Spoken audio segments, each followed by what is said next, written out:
I'm hard-pressed. I mean, like, I've got criticisms of some of the people who were part of it. It turns out that Trump decided just to rip the Band-Aid off. Instead of doing a piecemeal approach to the January 6th pardons, he said, F it. Those are his words, literally, except he didn't say F. He said the word and pardon them all.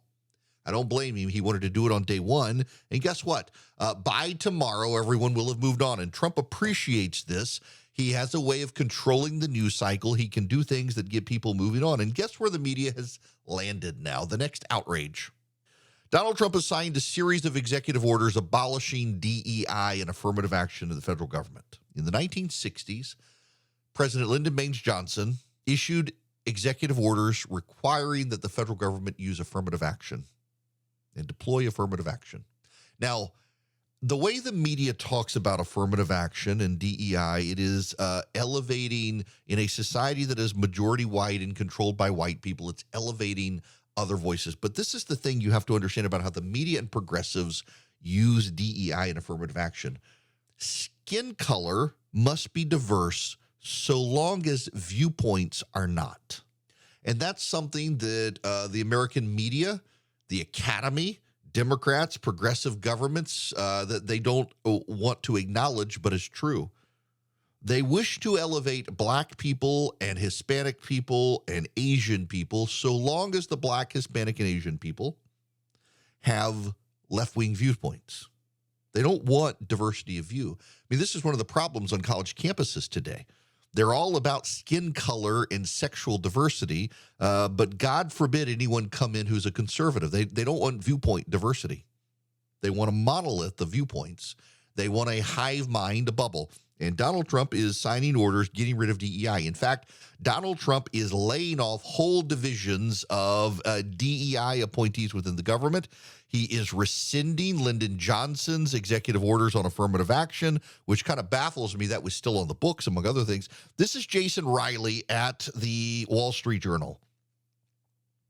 In his inaugural address 4 years ago, Joe Biden prattled on about systemic racism and white supremacy and a cry for racial justice. Meeting these challenges, he said, requires more than words. It requires that most elusive of things in a democracy, unity. A short time later, Mr. Biden issued an executive order on the importance of racial equity and support for underserved communities throughout the federal government. Racial equity used to mean equal treatment regardless of race, but it's become a progressive euphemism for group preferences. In practice, it means discriminating to achieve racial balance.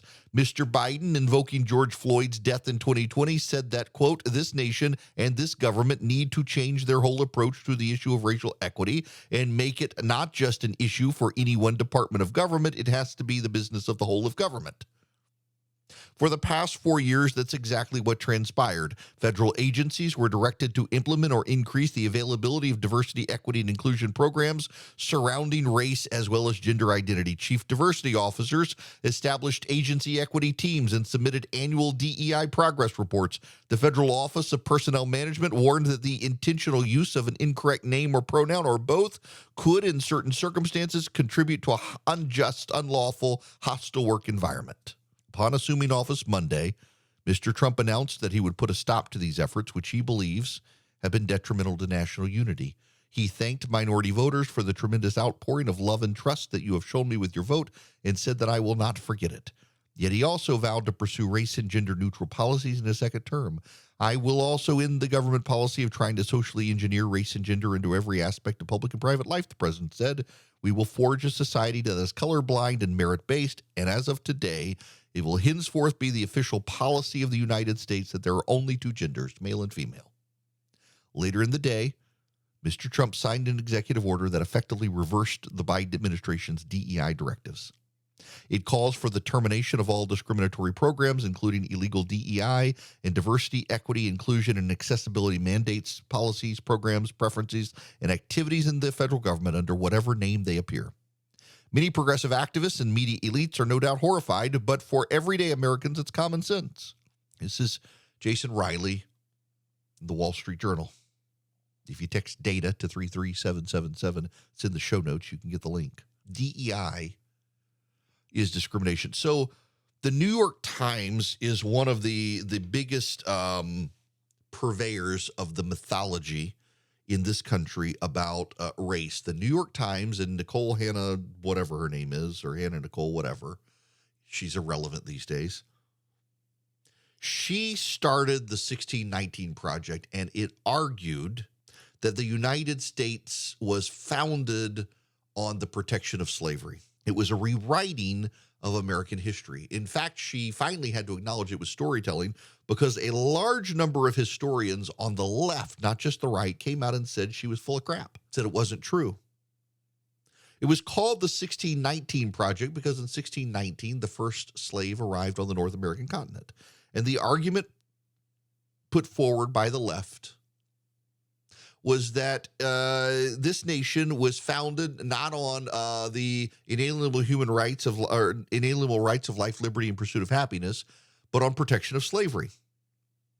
They had to ignore some very inconvenient facts, like, for example, in this country, in the colonies, American colonies in New England were banning and prohibiting slavery in their colonies before Great Britain did.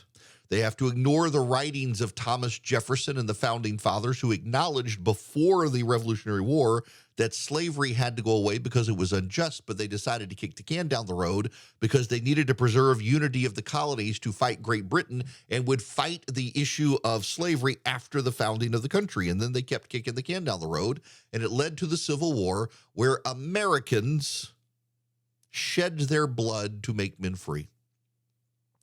If you heard the inaugural, I intentionally played it on air.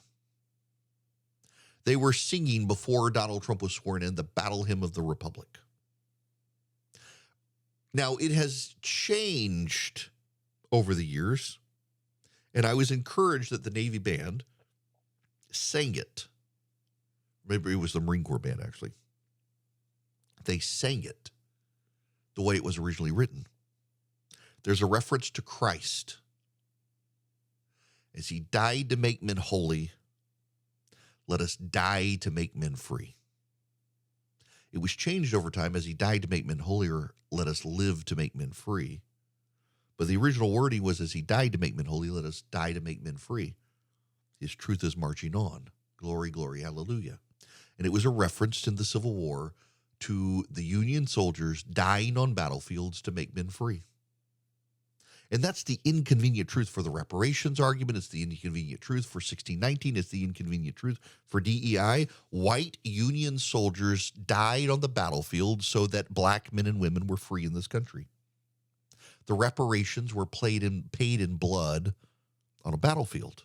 It doesn't mean things have been perfect. It doesn't mean that at all. In fact, time heals all wounds, and it's taken a lot of time to heal all wounds, and we still have time from which the wounds must be healed, and yet we're headed in the right direction.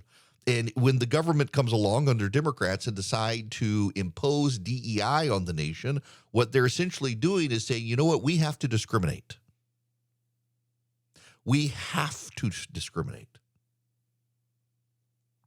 Donald Trump's DEI executive actions are on the money.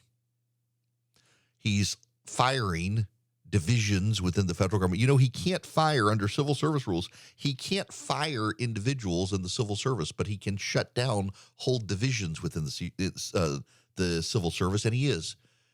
Any entity within the civil service related to DEI is now gone. Any meeting related to the implementation of DEI within the federal government as of this morning is canceled. Any advisory committee on DEI as of this morning is disbanded. He shut it all down. What progressives were doing was within the government implementing tools to advance racism in America. It just happened to be racism against white people, so the left loved it. But it was still racism. It was still discrimination, and they couldn't be honest with it. They can't be honest about it. They can't be honest. I mean, like illegal immigration. Democrats cannot be honest that they want a slave class of people in this country to take care of their grandparents and mow their lawns. They can't do it. So they just redefine words and they come up with new phrases. They can't be honest that they wanted racism and discrimination in the federal government. They just wanted it against white people. And Donald Trump has said no more. No more. You got to shut it down. And so he is. And it's a good thing. And we'll all be better off because of it. And you know what the media is going to do? They're going to whine. Let them.